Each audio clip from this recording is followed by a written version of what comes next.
My girlfriend used my card to host a $1,200 birthday dinner I wasn't even invited to. I didn't yell, just watched it all fall apart.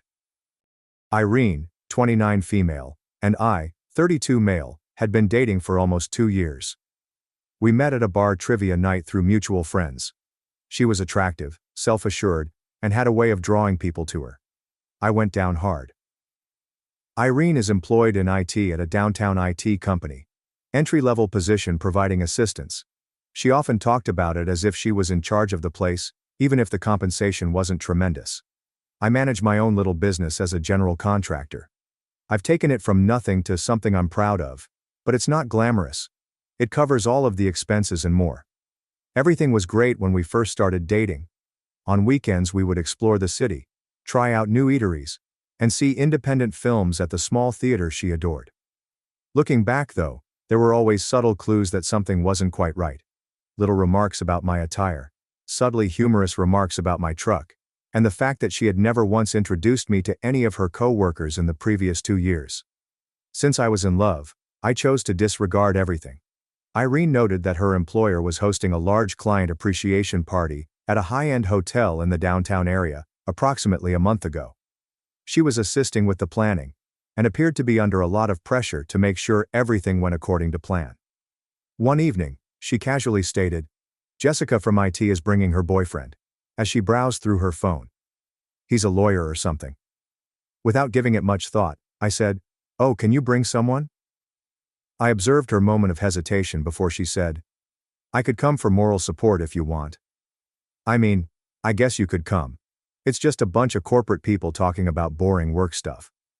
Since I was aware that she had been experiencing financial difficulties recently, I volunteered to assist with some of the costs. She had been making hints that she might have to move because her lease had increased. In the end, I paid for her new outfit, $450. Her boss's gift basket, $200. And more party materials. Hardly exactly pocket change, but hardly a fortune either.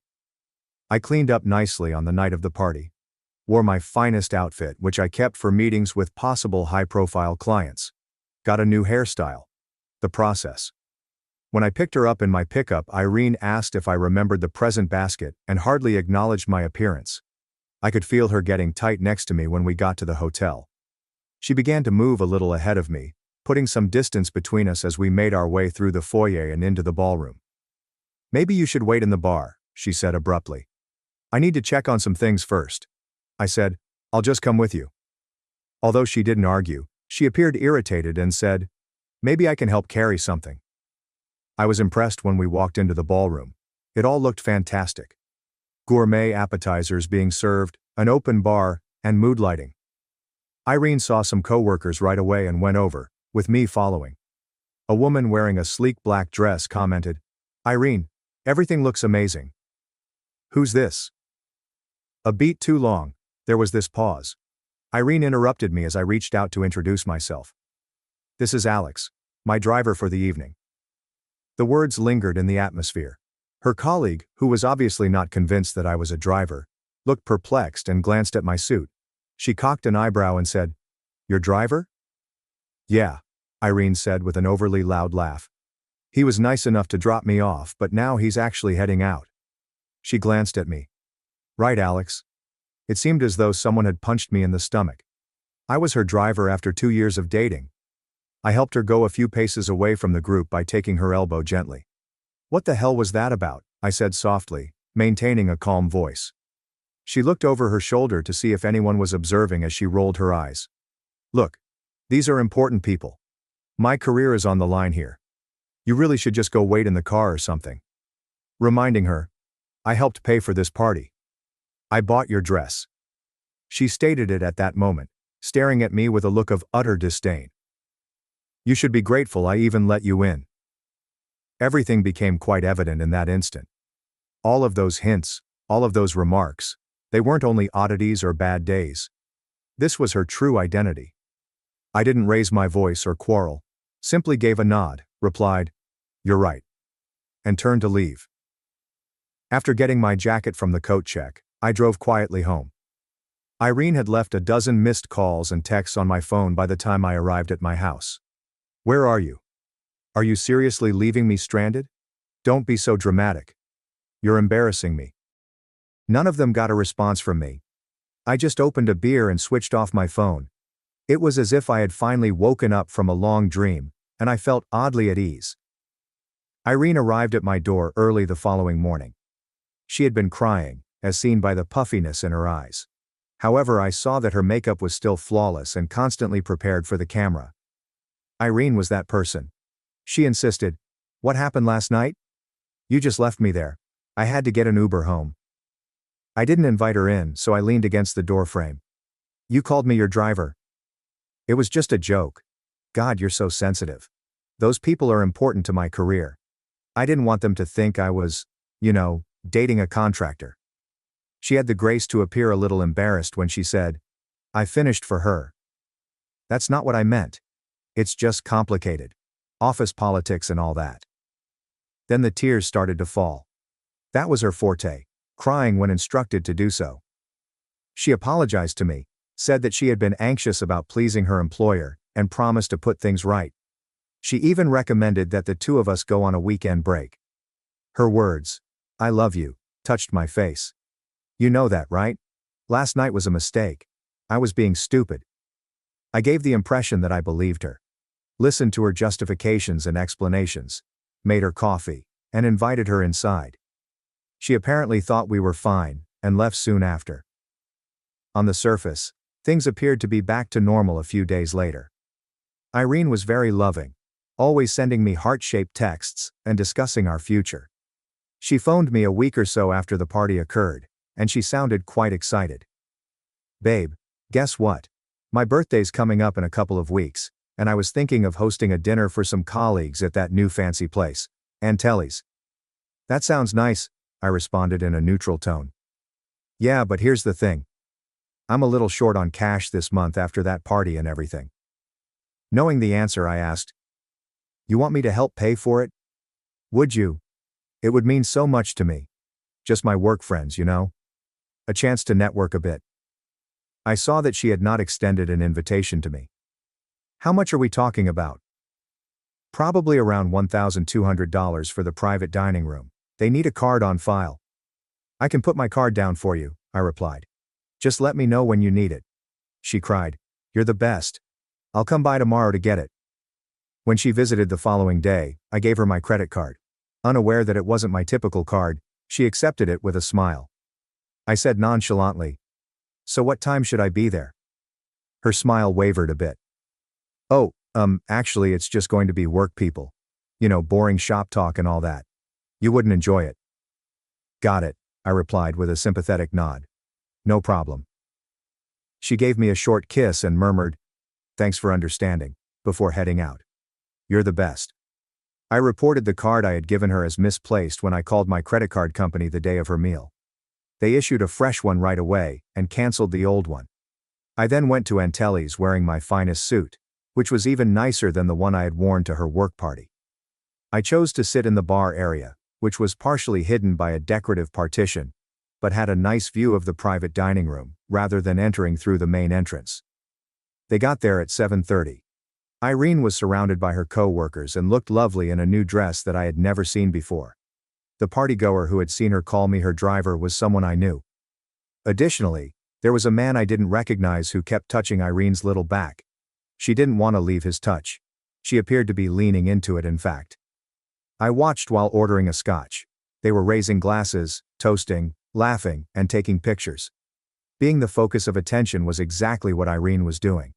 She looked different here, I noticed. Exuberant and self-assured. Not at all like the frequently whiny girlfriend who worked just as an IT support specialist. The server delivered the check to their table at precisely 9:45. Irene waved down proposals from her coworkers to divide the tab, and I watched with a smug look as she confidently handed over my credit card. The words, "It's my birthday, please. This is my treat," came to me. With the card, the server departed. The minutes passed. Then I saw him come back, bending down to talk to Irene in a low voice. Her expression turned from bewilderment to fear. Presumably checking her banking app, she struggled with her phone. Then she began typing furiously, perhaps messaging me. In my pocket, my phone buzzed. Alex, something's wrong with your card. It's declining. Call me now. I didn't answer. There was another text. This is serious. I look like an idiot in front of everyone. The bill is over $1,200. I remained silent though. I simply sipped my scotch and observed the scene as it transpired. Irene was now clearly upset, and when she excused herself to her co-workers, her face reddened. I could imagine her experimenting with different wallet cards. Maxed out. She had just complained about her credit card debt last week, so I knew. 5 increasingly frantic texts later, I responded, "Look behind you." I saw her head shoot up in astonishment as she read the message. She then spun around and looked around the room before focusing on me at the bar. Her face was devoid of color. Pulling an envelope out of my jacket pocket, I proceeded quietly toward their private dining room after getting up and paying for my drink. When I walked in, there was an almost ludicrous hush. Irene's horrified eyes grew wide. The woman from the party, and a few others at the table appeared to recognize me. One of them questioned, "Isn't this your driver?" "Irene," I said with a charming smile at the table. "I'm, or was, her 2-year boyfriend." I took a few pictures of us together from the envelope, including ones from holidays, events and trips, and laid them out on the table. I also happened to be the guy who paid for her dress at your client party, the gift basket for her boss, and who called her driver for my troubles. There was a loud awkward silence. Suddenly, the man who had been caressing Irene's back moved away from her. The woman at the head of the table, her employer, had her eyes narrowed as she stared at the pictures. Irene, her face now scarlet, screamed, "Alex, can we talk about this outside?" "No need," I remarked amicably. "I just came to wish you a happy birthday and let you know that the card was cancelled. Reported lost yesterday." She threw up her attempt at poise and yelled, "You did what?" I straightened up and straightened my suit jacket. "Oh, and to answer your question from 2 weeks ago, no, I'm not grateful you let me in. But I am grateful for the clarity." I looked at the table. "Enjoy the rest of your evening, everyone. The check's all yours, Irene." She grabbed my arm and leaped to her feet. "You can't just leave, at least pay the bill." I glanced at her hand on my arm before turning my attention back to her face. I murmured softly, "Fuck off," and turned to leave. I could hear the mayhem breaking out behind me as I walked away. Irene shouting my name, confused muttering, and someone proposing that they divide the cost. I didn't turn around. The calls and texts continued unabated the following day. Irene took between pleading for my pardon and threatening to ruin my reputation. Her number was blocked by me. She made 2 appearances at my house. The door was not answered by me.